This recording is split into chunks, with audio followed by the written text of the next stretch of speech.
Hi everybody, it's Stefan again for a-plus.com, and in today's tutorial we are going to take a look at the Lensecare plugins which provide great board effects.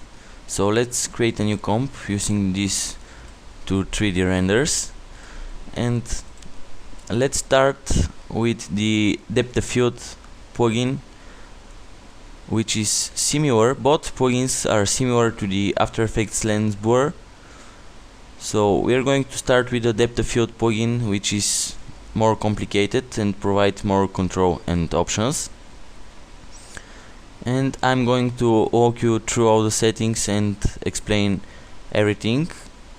And basically the plugin, even the plugins are similar to the After Effects built-in lens blur, they provide more realistic and better results.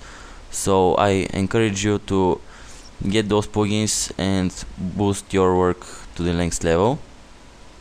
So let's see what we've got here. First of all, we have option that shows us different things that the plugin uses for the blur. For example, you can see the iris shape or the depth buffer if you select a depth map layer. So we're going to talk about these things here later on because they are related to the other settings. So the first thing, we have a depth layer, which we can choose this layer to be our depth layer, and we have a radius for the blur. As you can see, as I increase the radius of the blur, the picture gets blurred. We have a focal point and select depth, so we can move the point to make the things come in focus, or if we reset that, you can just select a part of the image that you want to be in focus and just click on it, and basically it will calculate and offset the depth map, so this part of the image is in focus and this part here is out of focus, which is pretty helpful. And if we come here and choose show sharp zone, you can see that this part of the image is sharp in focus. Basically the highlighted areas will be sharp in focus and everything else will be out of focus. So as I move this point, you can see the focal plane, how it moves and how the different parts of the image are affected. So this is pretty helpful feature, and it will allow you easily to set up your focal plane, and it shows pretty clearly what exactly will be sharp in focus. So this is pretty helpful. Let's get back to the normal blur, and let's say for example we want our focus to be right about here, maybe like so, and let's get back to the normal blur. The next thing is highlight intensity, and basically if we increase that, you're not going to see any difference, and that's related with the highlight selection. So let's open this setting and you see the enable checkbox. If we enable that and if we crank that to 5 or 15, you probably, it depends of the image you're using, but it should blow up the highlights. So let's set this to 1 and let's select the highlight selection only. This will allow us to see what part of the image will be used for the highlight selection. And here you can select a alternative selection layer, probably a different render or image sequence with different settings, or maybe some brightness or levels effects applied to increase the brightness, so you get the wider highlight selection. Or you can keep the original layer, which is this one, and you can select your highlight range. So as you can see, we have whiteness start and whiteness end, which are basically the most important settings here. So if we set the whiteness start to a lower number, you can see that we get some white areas of the image. And if we get back to normal blur and increase the highlight intensity to 3, you see how these parts get brighter and brighter. And if we crank that to 15, you can see that they're clipping. So basically this is what the highlight intensity does. Let's get back to highlight selection only, and we can set the highlight end, and this is basically like a levels adjustment for the highlight selection of the blur, which is pretty helpful and can save you a lot of time. And of course we have an offset for the highlight, which you can use, and we have a like softening the whiteness. For example, if you don't want to have so hard highlights, you can soften that, but that's up to you and depends on your taste. And that's about the whiteness selection. Let's move on to the hue, and here you can control the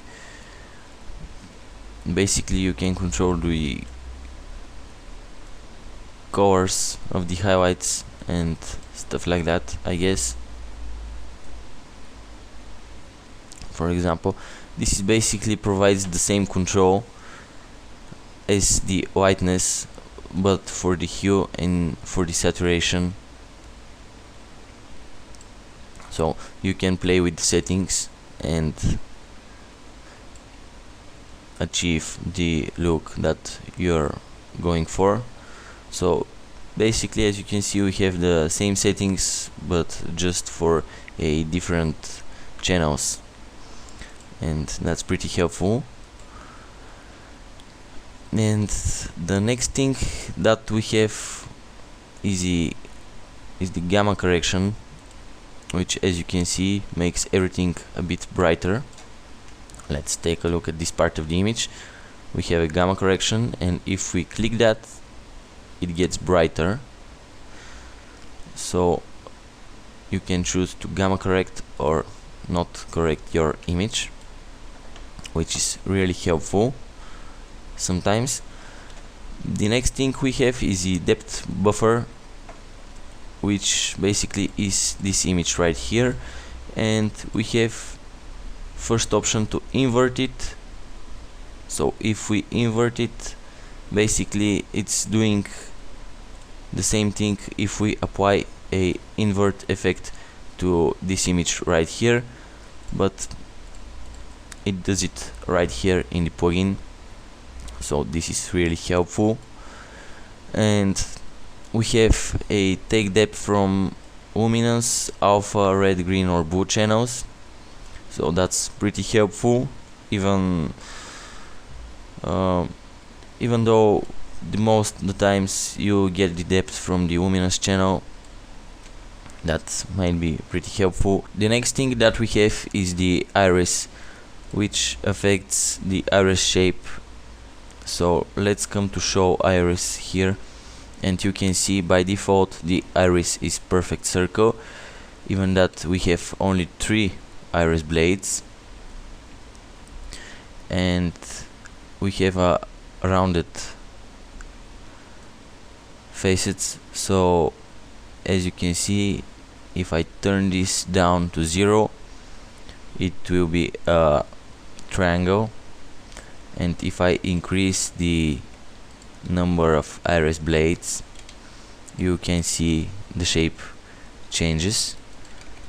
So let's set this to 8, because most of the lenses have 8 iris blades, and we can round them a bit like so. Also, you can offset the shape. Let's decrease this to 5 to see it better.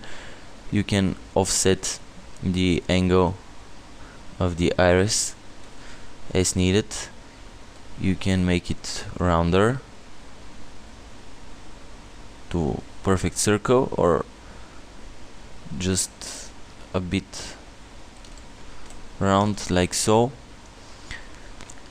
Also, we have a border brightness. As you can see, what this does is makes the border brighter, and we have a border thickness. So in the real lenses, the borders are a bit brighter than the inside, so you can achieve this effect tweaking these settings here. And of course, we have a aspect for the iris shape, so you can deform it as needed. Let's keep it 0 right now. And as you can see, how this affect our image if we crank this, the border brightness, you can see we get some strange results. And basically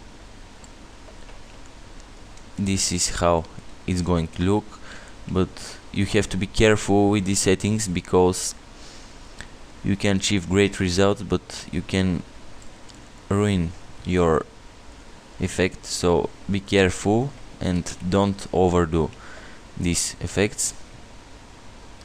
And basically that are the most important settings. Everything I've covered so far are the most important settings that will have impact on your final result, and everything that I have not covered is not so important, so don't worry about that.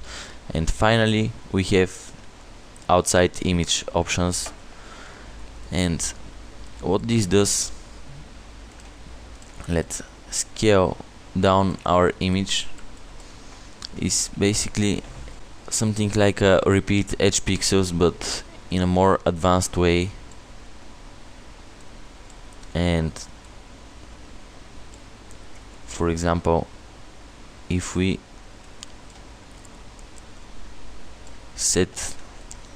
can set the vertical border color to repeated image if we blur this a lot, and it takes a bit to calculate because the effect is very heavy. But if we set this to repeated image, you can see that our image starts to repeat from, it's like the part that is missing on the top, it's showing on the bottom. So that's the first option. We have a mirrored image, which might be useful in some cases, as you can see. And the next thing we have is a border color, and it takes a few seconds to render. And here is the outside color. You can change this, for example, to something bright, like so. It takes some time to render. Better drop the resolution to half so it renders quickly. That are basically the options for our image. As you can see, if I set the horizontal setting to color, it will get the color we put here. If we change this color, it changes. And it's the same for the vertical, as you can see. And basically this slider affects the edge of your image, as you can see how thick it's going to be. So basically that's it, everything for the depth of field blur plugin. It creates some very interesting and great blur effects, and it's way better using depth maps compared to the After Effects built-in lens blur plugin. So this plugin is a must for everybody who does some depth things like depth of field and stuff like that. It's pretty helpful. And let's take a look at the next plugin, which is the autofocus, and it's basically a similar to the depth blur, but it don't have the option to select the depth map. So basically we have the same options except the depth layer. We have the radius of the blur, we have preserve highlights and additive highlights, which is the same as the highlight intensity in the depth of field blur. So if we set this to 2, we need to come to the highlight selection, enable it, and just play with the settings, and you can see how this will affect our image, and that's pretty helpful. Again, you can select an alternative layer for the highlights, and we have these other options for the different channels. We have the same option for the outside image like in the depth of field plugin, and we have the same settings for the iris here, but the difference here is that we can create a custom iris shape. For example, let's create a new composition and let's call it custom iris. Let's create a new layer, make it white, and let's apply a star, for example. This is our star, and we come back to our main composition, put the custom iris here, and if we select the custom iris composition, you can see that it updates, and no matter what we change here, it will use this shape. So this is pretty helpful if you want to create some custom iris effects. And the